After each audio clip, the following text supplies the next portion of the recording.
Hi అండి అందరికీ.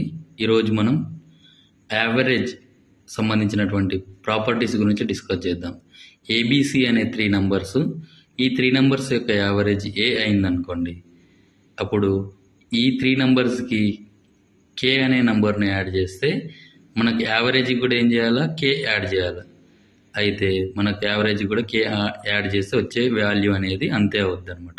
ఒకవేళ యావరేజ్కి ఎవరీ నంబర్కి కే అనేది మైనస్ చేస్తే, ఎవరీ నంబర్ నుంచి కే అనే దాన్ని మైనస్ చేస్తే యావరేజ్లో నుంచి కూడా కే అనే దాన్ని మైనస్ చేయాలి. అదే ఎవరీ నంబర్కి కే తోటి మల్టిప్లై చేస్తే యావరేజ్కి కూడా కే తోటి మల్టిప్లై చేస్తే ఆన్సర్ కరెక్ట్ అవుద్ది. లేదా ఎవరీ నంబర్ను కే తోటి డివైడ్ చేసినాం అనుకోండి, యావరేజ్ని కూడా కే తోటి మాత్రమే డివైడ్ చేయాలి. చేస్తే అప్పుడు ఆన్సర్ అవుద్ది అనమాట. For example question